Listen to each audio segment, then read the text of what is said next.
to the Age of Fission radio show with your host, Lonnie Clark. We stand together and accept that we now live in a world transformed by Fukushima. Monday, Wednesday, and Friday from 8 a.m. to 9 a.m. Pacific Standard Time here on UCY.TV radio. We relentlessly engage every ear that listens. We expose and confront the complete lack of accountability for the nuclear industry. Consider social engineering programs who view our bodies, minds, and souls as assets on a balance sheet. We discuss vital current issues, interview activists, and engage our audience in an effort to allow all voices to be heard. The Age of Fission radio show creates a venue that all will choose. We encourage our listeners to reclaim their power and their courage to take action and save our planet from the ravages of greed and indifference. Our actions matter. Every voice matters. We remind our listeners that happiness is resistance.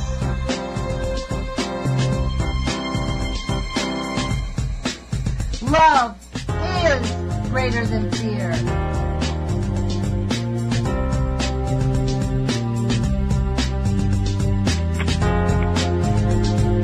Good morning, UCY.TV radio listeners. This is Lonnie Clark. Today is December 18th, 2017, and we are determined to get this interview in. My guest today is Crow. He's a shaman and graces our show with his information and is really helping our planet. Thanks, Crow, for joining us. Thanks, Lonnie. Yeah. What I'm up to lately is about a year ago, myself and another student in one of the programs I'm involved in, we started a nonprofit. And the whole purpose of this is to provide educational travel for people who are interested in shamanism or practitioners to travel to other parts of the world where shamanism is still a relevant part of the society. The first trip that we did was to Mongolia. We had a connection there, or at least my partner had a connection. She lives in France, and the leader of a travel agency who is Mongolian also lives in France, and they met at a shamanism conference in Paris. So what we did is we tweaked their program, which is generally a see the countryside program, and we had her arrange 3 shamans to travel with us, and we went to various temples and in the great outdoors and the steppes and so forth, where we could kind of get a sense of how their practice of shamanism is recovering. As you probably know from previous conversations we had, during from Stalin until the early 1990s, Mongolia was severely repressed spiritually. Not only were the traditional religions like Buddhism and so forth suppressed, but also shamanism, which had existed for really an untold amount of time in Mongolia. There's evidence that shamanism globally is at least 30,000 years old, if not more. And in Mongolia, it had been the traditional spiritual practice. Genghis Khan, who most people are familiar with from history, we get kind of a dark view of what he did, but he nationalized the tribes in Mongolia. He really was a great leader, putting the warfare part of things aside, and he was considered to be a great shaman. And he had another shaman on his staff who was really responsible for determining what his next move would be as he was unifying the steppes. So it goes way back. And when the Soviets moved in, they stamped out all religion, and particularly shamans. They were, if discovered, they were sent to work camps at best, or executed at worst. Wow. So in the 90s, when Mongolia was able to regain their independence, a lot of the shamans who had been practicing in the dark, and the ones from the outlying regions near Tuva and other areas, were there to fill that vacuum, and there was an incredible vacuum. Since 1990, there are now over 10,000 shamans who are practicing their work in Mongolia, and it's really interesting how the government now supports them. Of the shamans that we traveled with, one of them is an MD, one of them is an agricultural engineer, and another is an economist. And Mongolian law says that if you are a shaman, you are excused from your work. You can't be dismissed if you leave work to take care of shamanic responsibilities. So it was pretty interesting. A lot of times you think of a shaman as being someone who is kind of marginal. They live on the edge of the society, and people go to see them, and they're kind of lead a hermit existence. That is not exclusively the case, and certainly not what we saw in Mongolia. So one of the inspirations that I had, because my partner was already enamored with the idea of going to Mongolia, I read a book by Kevin Turner, who is the head of the Foundation for Shamanic Studies in Asia, and he wrote a book called Sky Shamans of Mongolia, which I read, and I was very taken with it. It was well written, and he kind of gave a breakdown of the history and a lot of the practices that they use and so forth. So I didn't go in totally unfamiliar with what was going on, but there's nothing like experiencing it for yourself. And we brought 10 people with us, so we were a group of 12. We had a staff of about 6, and we had 3 shamans. And we traveled across the steppes. We spent our first night in the city of Ulaanbaatar, which is a real Soviet-era creation, a huge metropolis where you'll have high-rise buildings and a lot of which you would recognize as traveling through Asia. It's an Asian city and so forth, and about half the population of the country now lives there, but the other half is still leading a nomadic lifestyle, and the shamans are serving both communities, both in the city and out in the countryside. So after we left Ulaanbaatar, we spent one night in the edge of the Gobi Desert, where we were very, got off to a little bit of a rocky start with the shamans who were treating us basically, or perceived us as basically a group of Westerners that, they just kind of had to get through this.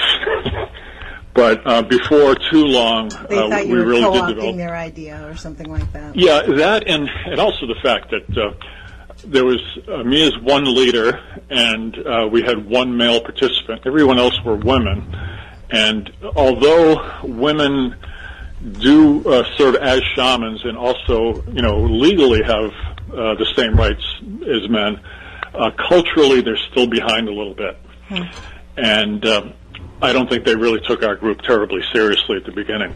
That did change as time went on, and I have to say that by the time I left, I made at least one very good friend in Mongolia, and I would venture to say probably more.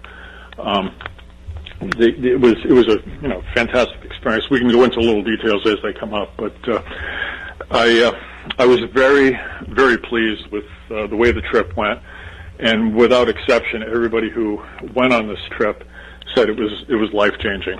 And we've gotten together as a group a couple of times since then. And we came from France, Canada, as far west as California. San Diego was one of our participants, and basically both coasts of the U.S.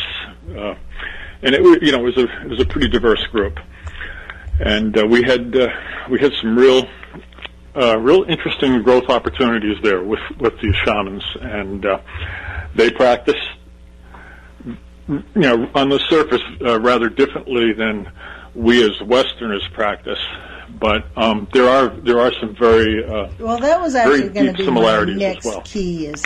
What precisely does a shaman do? I mean, we think about people like casting spells and trying to cure people without going to the doctor, or, what's the point of being a shaman? What's that all about? What does that mean? Well, and how is the difference in the practices, and what's the difference? Is there any difference in results? Well, there's definitely differences in the practices, but there are also a lot of themes and practices that are almost universal from culture to culture. When I talk about Western shamans, I'm generally talking about the core shamanic practice as described by Michael Harner, who founded the Foundation for Shamanic Studies. He began as an anthropologist. I believe he taught at Berkeley, and he went down to the Amazon with the Havaro people, and there he lived with and studied shamanism in indigenous groups. And to make a long story short, after really recognizing that there was some real power in this practice and realities beyond the common reality that most people recognize, he started to study other communities at a great distance from the Amazon, and he began to recognize that there was an awful lot in common. In the Amazon, they did use ayahuasca, which is a visionary plant, in order to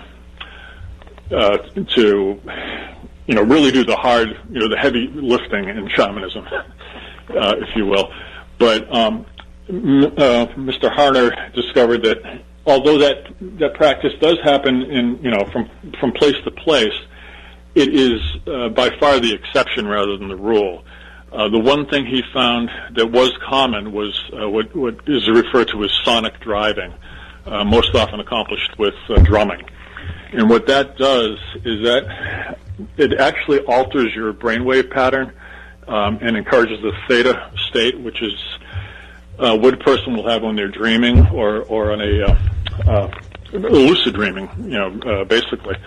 Except the shamans are, they haven't lost consciousness.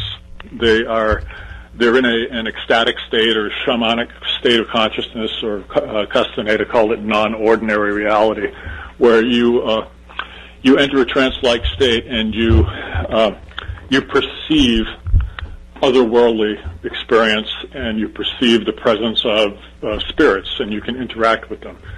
So that was a long response. I didn't even directly answer your question. But shamans interact with spirits for the purpose of helping their community, either by healing or by finding lost things or determining where the game will be and things like that. So go ahead. Do you think the shamans can actually help us, like with our collapsing environment, and help us figure out solutions? Or, is that the point? I absolutely believe that. The power of prayer is something that Westerners have recognized for a long time. The shamanic practice and calling spirits to assist with us is something that I know does happen. I've seen it demonstrated. I've heard it described by people, other shamanic practitioners, people who I believe are, above reproach as far as being honest about their experience. And I know that many traditional societies feel it's extremely important to maintain the spiritual connection for the purpose of maintaining balance in the earth. So this might seem like a super simplistic question, but is it possible, say, to get like a dozen or 24 shamanic practitioners and do some kind of concentrated effort to stop the catastrophe at Fukushima?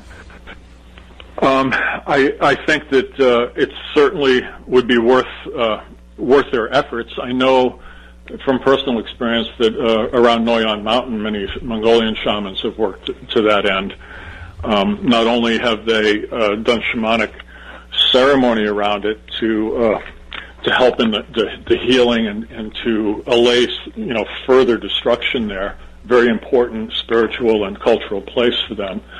But also some of the shamans went to the Parliament building and stopped eating So they were not only acted in a spiritual way, but they also acted in a very what we call ordinary reality way as well, putting their money where their mouth is, basically. They put their spiritual energy into it, and they also put their physical energy into it, and it did, in fact, make a difference. Part of that, it was social activism as far as making the politicians recognize that they had some opposition here. People weren't going to let them get away with what they had been doing, but also the fact that they were very well-respected spiritual people doing this really helped to change the tide of public support as well.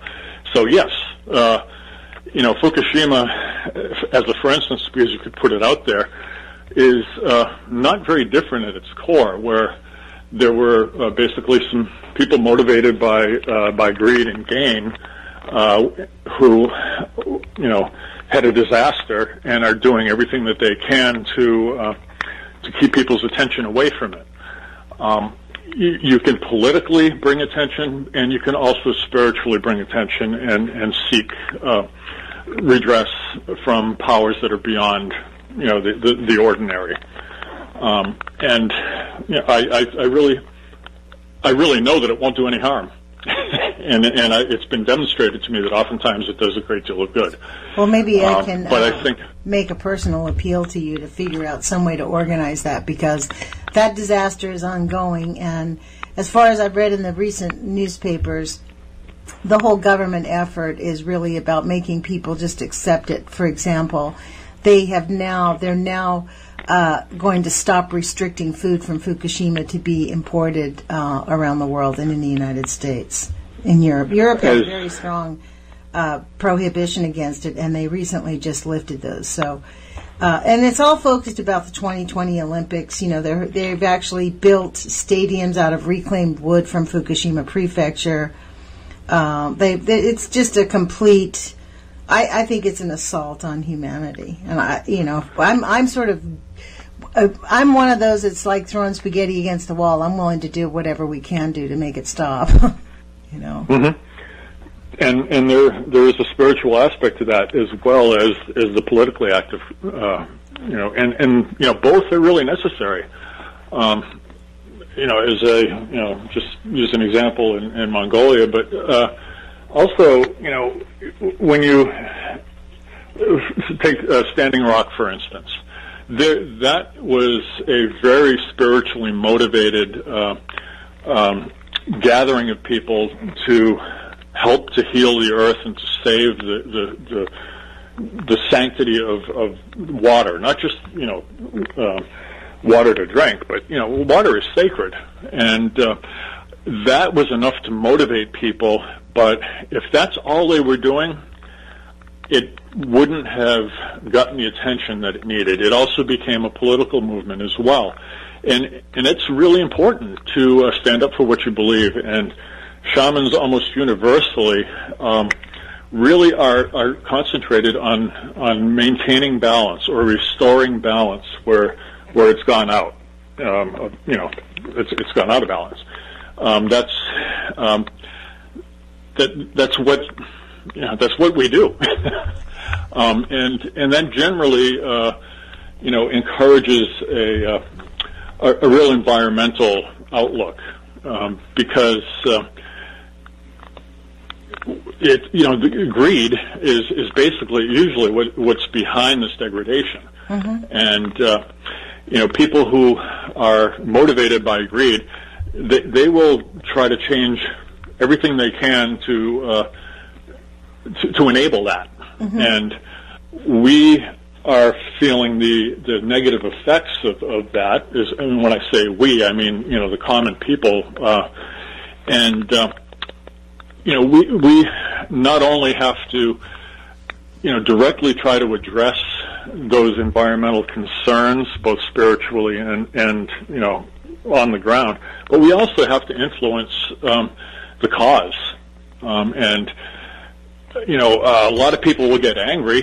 They'll resist in a very active way, but there are other people who are called to try to look at the spiritual side.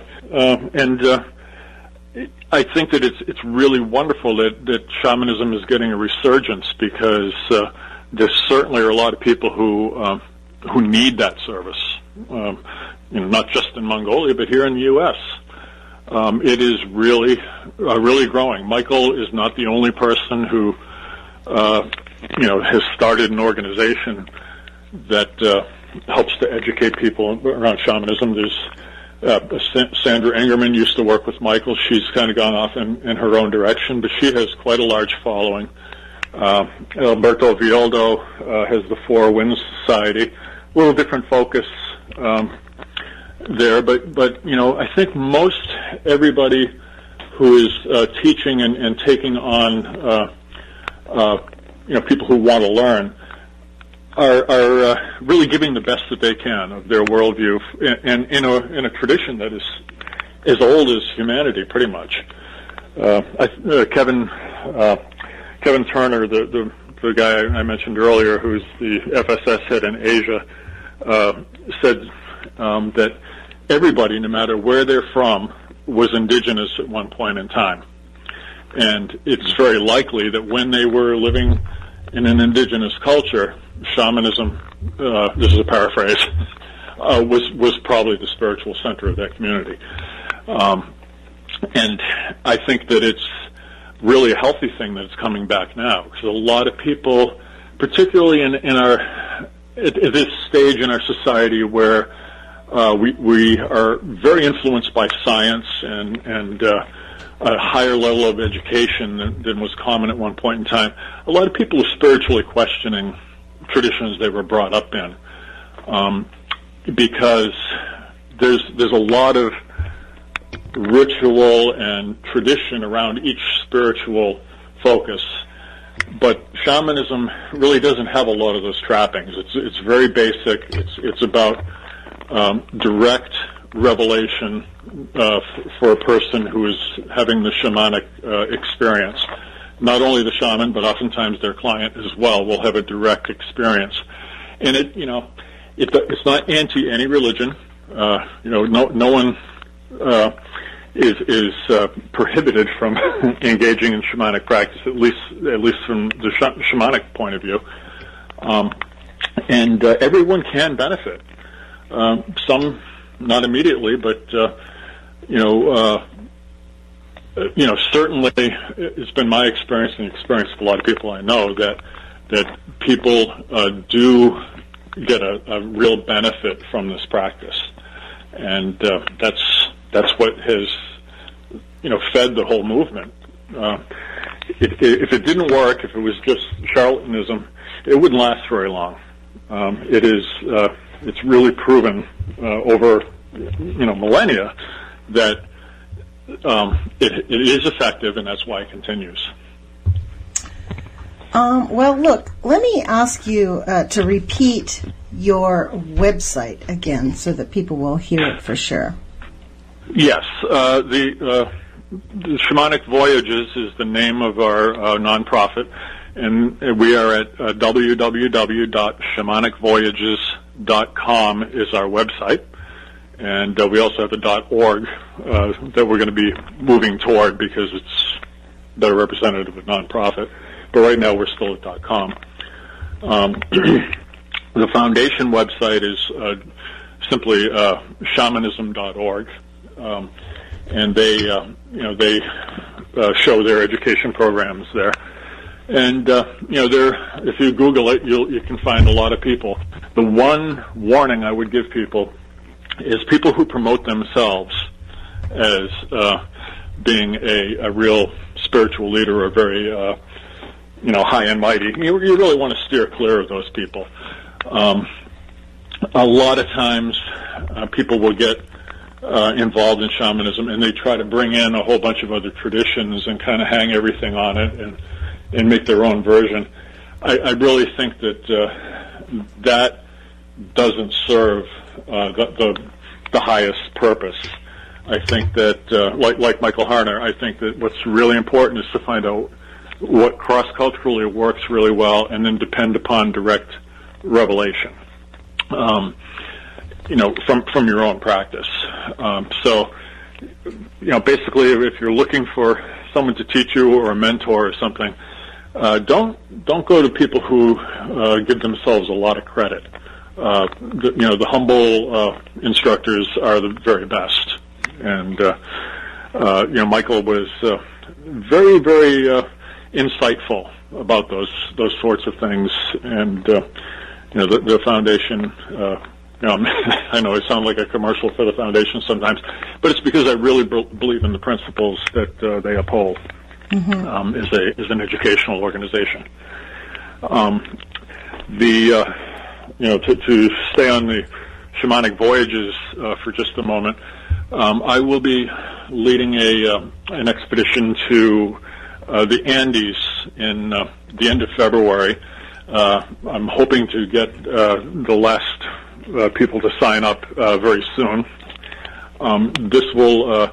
It'll begin in Cusco, which was the Inca capital of ancient times, and we will be going to Machu Picchu, the Urubamba Valley. We're going to be staying in a little village called Patabamba with some local people there, and then we're going to be traveling all the way down to Bolivia and Lake Titicaca. We're going to be on the floating islands in Lake Titicaca, visit the island of the sun and the moon. Some really, really great spiritual, iconic places. The island of the sun and the moon predates the Inca, but they continue to use those temples as a central place for determining, when they would be doing planting, and they would use the observatories to determine solstices and equinoxes and things. Very advanced society, and shamanism in one form or another has existed in that culture since pre-Inca times and continues today. They're not like the U.S., where it pretty much was stamped out as a spiritual path, and then is being rediscovered like here. It's just been there the whole time. Aren't they Catholic there, though?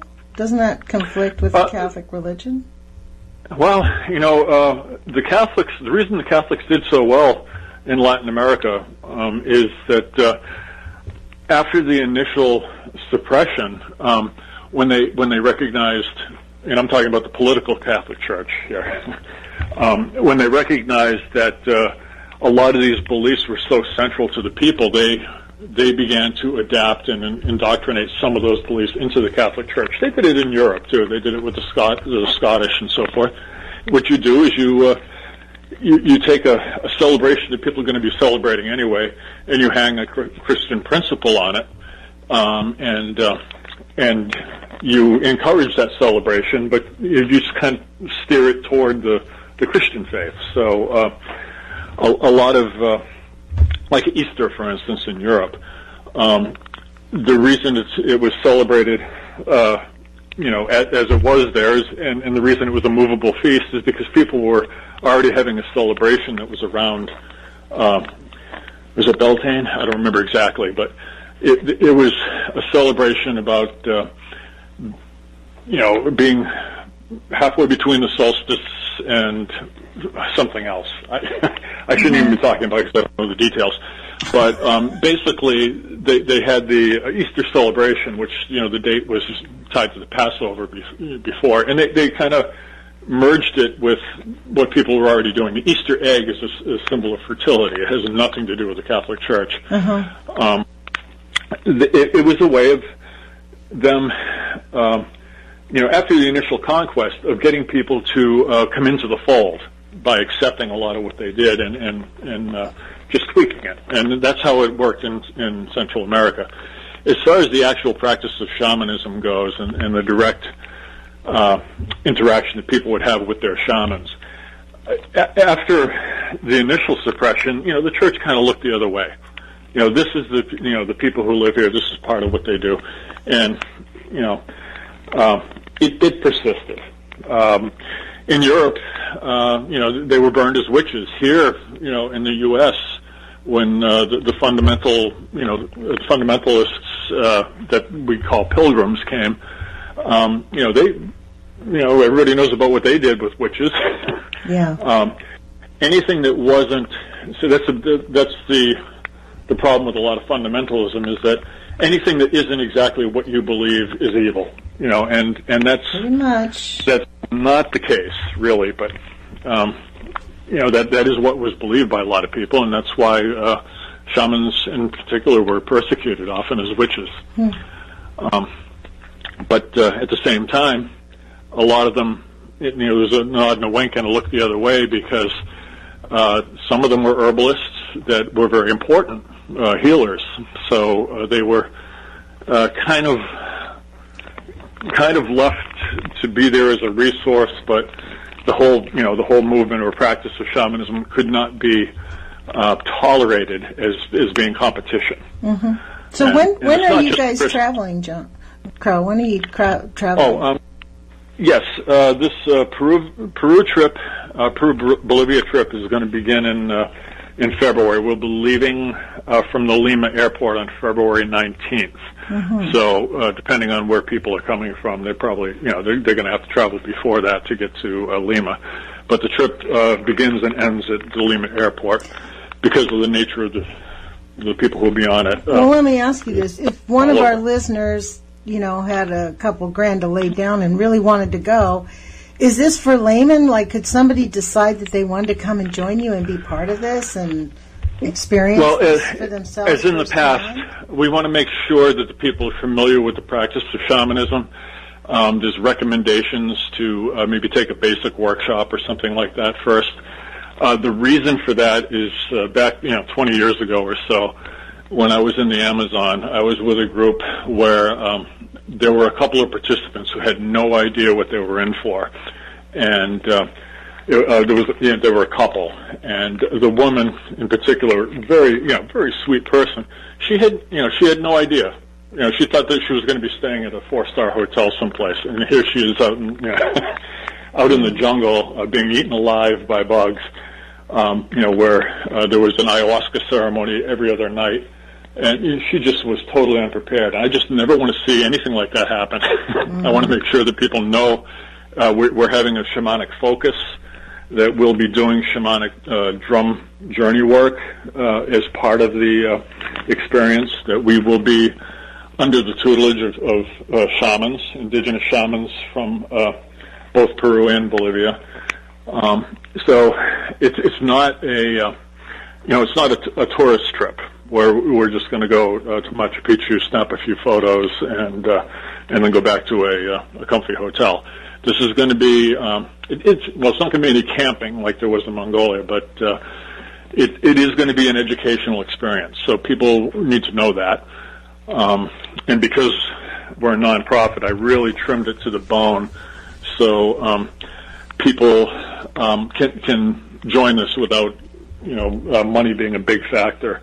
If you compare our itinerary to something similar as far as destinations go, we're like a half or a third as much as a lot of others. So it really is inexpensive, but the purpose is to learn. That's so why in other words, if somebody really wanted to be part of it, they would go to your website and give a contact to you guys, and you guys would have a little chit-chat about their compatibility with the journey. Yes, and I think they'd have a pretty good idea reading through our itinerary if this was something that they wanted to do. The fact that we have a shamanic focus is no secret at all once you go to our web page. And we're really trying to go to places that shamanism is really alive and well. In September of next year, my partner who lives in France, she'll be leading a group to Nepal. So we're really trying to pick and choose our destinations to be something that people are really going to learn something. But there's really a vibrant shamanic culture still happening, and I'm really hoping that it will bring people who aren't already engaged in the practice to a better understanding of what shamanism is, and to explore more with the foundation or with Sandra or with someone local. Like if you're from the Austin, Texas area, for instance, there's a great teacher down there by the name of Jerry Starnes, and he's written a couple of books. He has drumming circles, and I expect he probably acts as a mentor. And there are people like that, all over the United States and Canada, Europe, and more, in Asia and South America as well. It really is a movement that the time has come. We have been living in a spiritually bankrupt community in a lot of ways for some time, and it's about time. I think Michael uses the term, let's make spirituality democratic again. And I think that's a really important notion to keep, because that's what it's about. There are no leaders. We don't have any books that we have to follow. The rituals that we do have are passed down among us through our training programs because they are so prevalent in widely dispersed shamanic cultures. So even though sometimes it seems like we have rituals and we have a certain way of doing things, that's only because the collective wisdom of shamanic cultures worldwide has found it effective to do it this way. So it's not saying we have to do things exactly this way, but this is what we have learned works, as a group. And when you say works, what do you mean? What's the net result of what your work is? I'll give you a personal experience. Before my wife and I even started dating, she asked for shamanic services from me. She was a psychotherapist. She had a client that was beginning to actually trouble her dreams. It was just, a psychotic, to some degree, borderline personality, I think was the diagnosis. So I journeyed on her behalf, and she journeyed as well. And I got clear instructions of what to do. Made no sense. There was a certain plant that she was to go out and collect some leaves from and sleep with them under her pillow for 3 nights. Before 3 nights went by, this client showed up to her office, and he had dug up the same plant, put it in a pot, and brought it to her as a gift for her to have in her office, and he let her know that he was not going to continue on as a client for a while. He wanted to take a break from counseling. Not only was she relieved of the dreams, but she was relieved of the client. Right. Wow. At the time, it was, you can't really explain this. So weird. Certainly, coincidence. Things were coincident, but there was such a cause and effect. And when you say you journeyed, like she journeyed with you, what does that mean? What did you do when you cast a spell, or what do you do? Well, this is, some cultures might use that terminology, but from the core shamanic perspective, this is simply what happens. The shaman will have a drum or a rattle, most often a drum for this kind of work, and they will beat a slow, not slow, actually, a fairly steady beat on the drum, very monotonous, in the 4.5 to 5 hertz range. And this is what encourages that trance state, or what we would call the shamanic state of consciousness. And you go into this state with an intention, a clear intention to interact with spirit and have a very strong, disciplined focus as to what you want to express to them. Most often, you're going to be asking for help. Either a healing for someone or knowledge about a problem that has been difficult to solve, and you Does it will work for money? Does it work for money?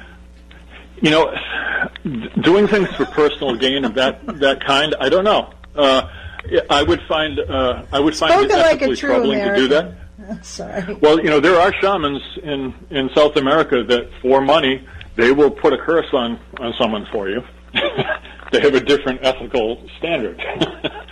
But, there there are always people who would like to game the system, but I find that if you keep yourself as ethically pure as you can, you're gonna get the most consistent positive outcome.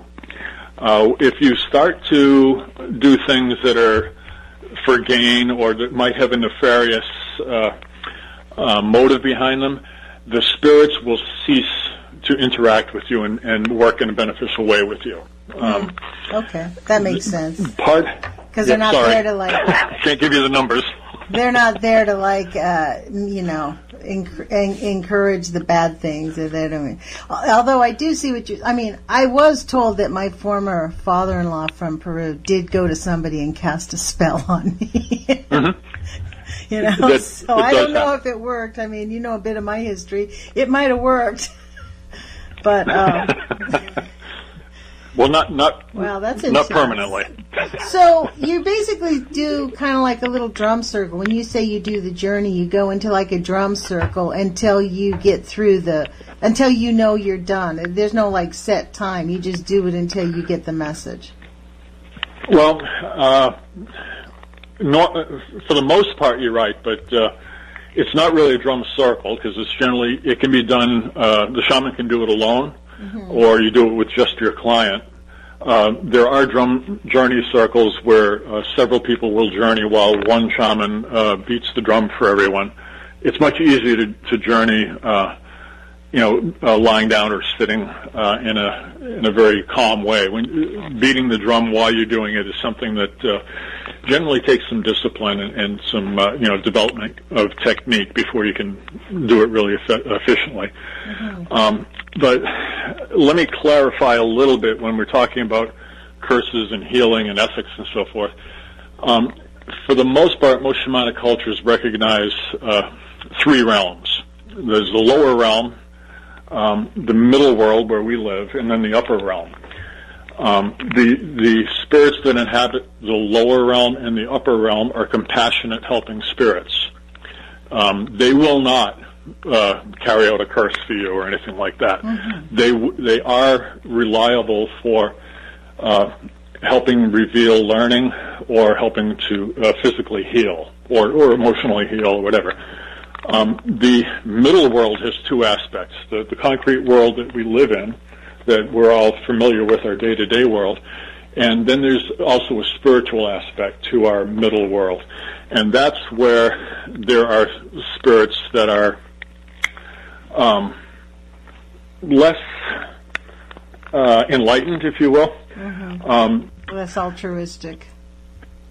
Yeah, less altruistic. It's where a lot of shamans from certain cultures, they work with the ethnocentric spirits or their ancestor spirits.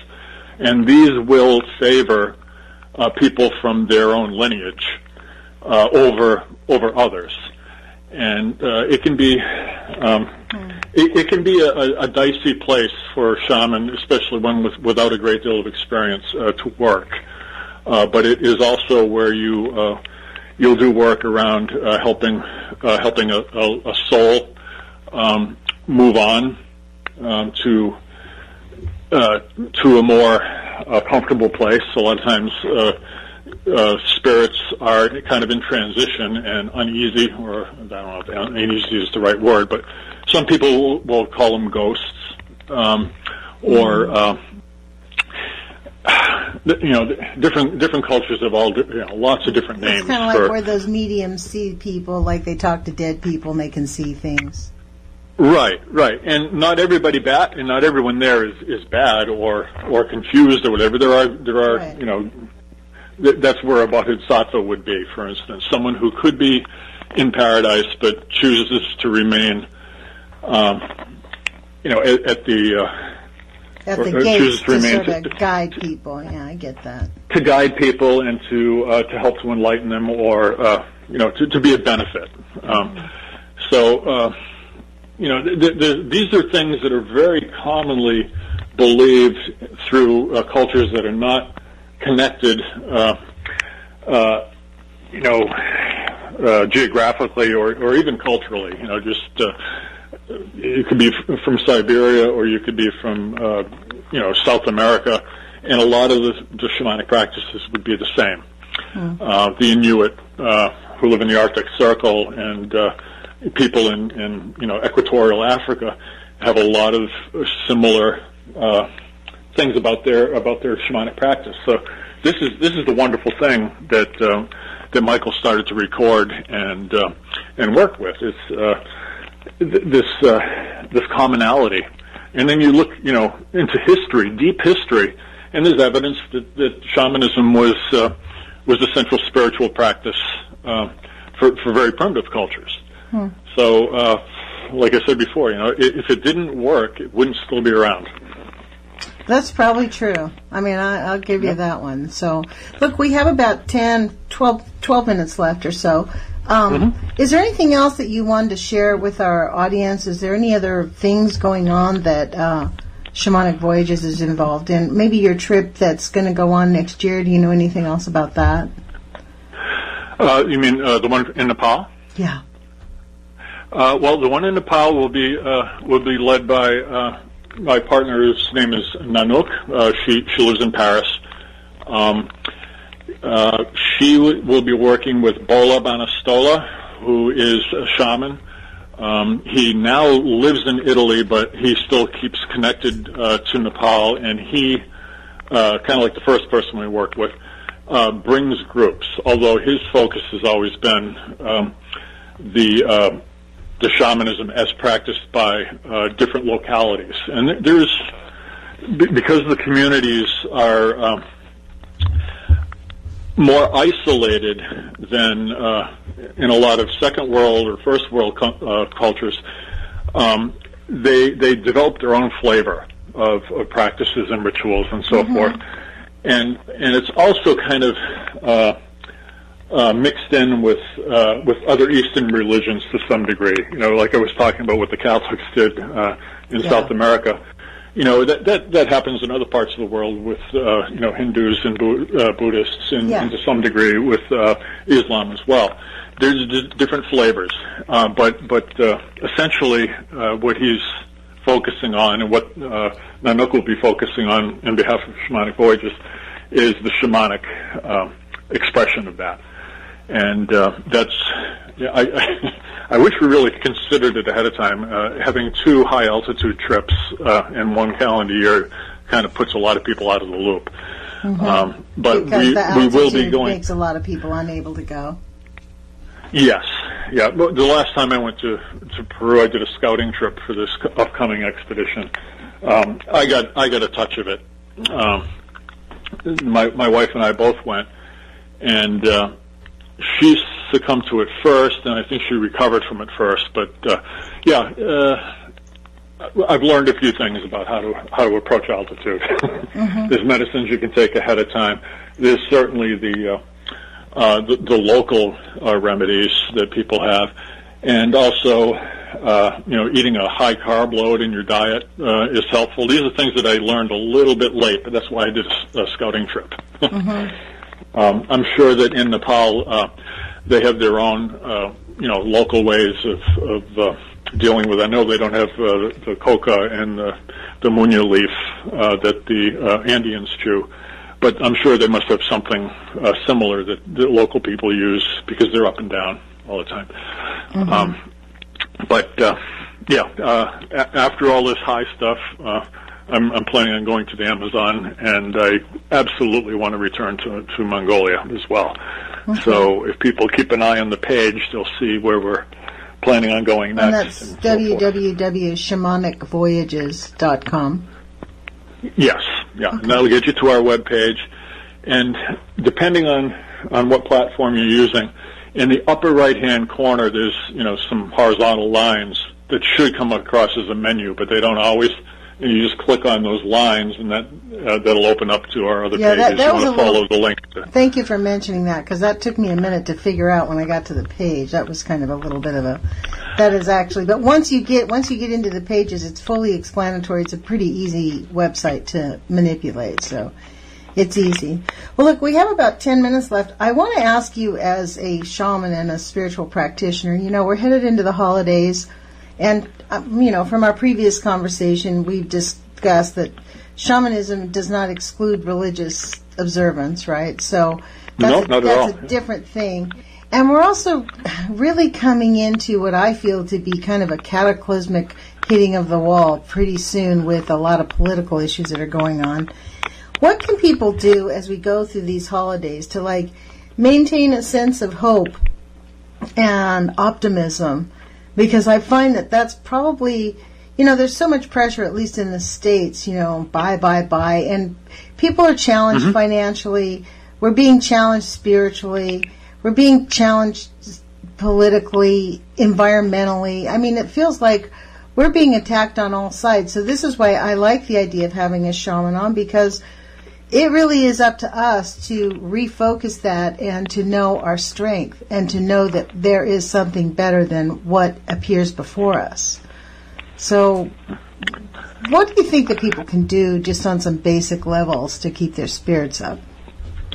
Well, just to not to repeat myself, but to keep that concept of Michael's in mind, that we want spirituality to be a democratic thing.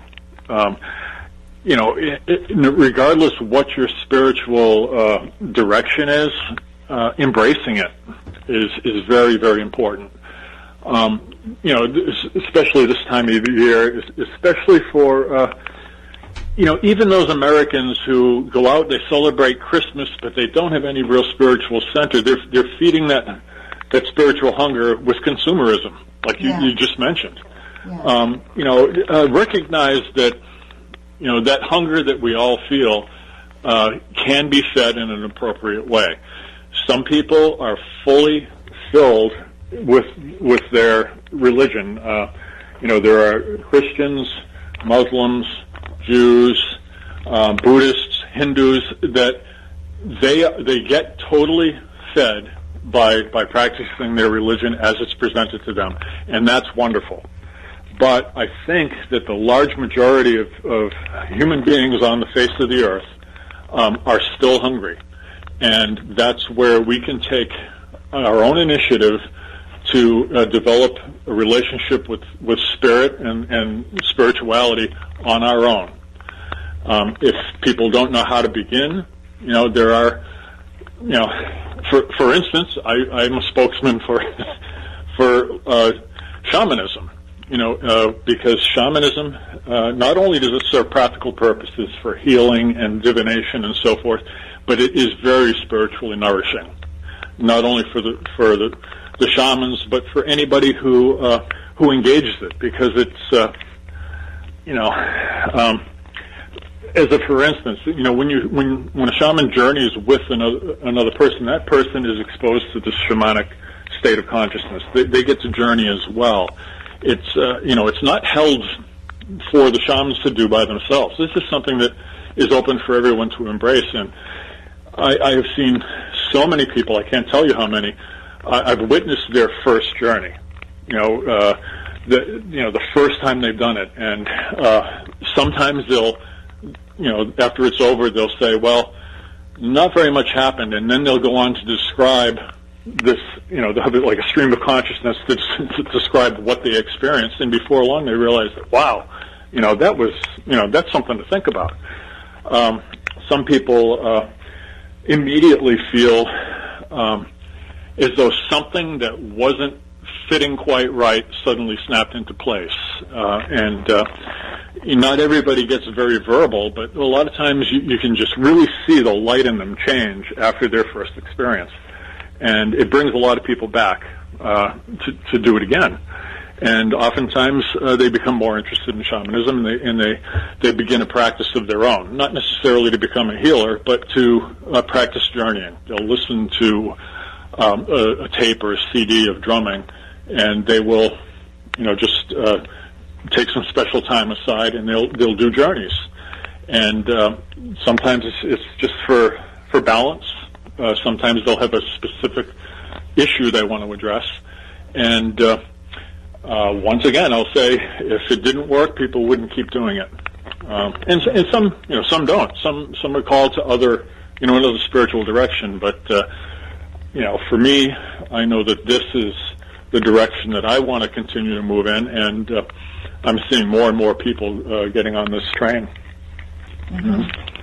Well, look, I really appreciate your time with us. It's really, I hope you can come back with us when you come back in February, you know.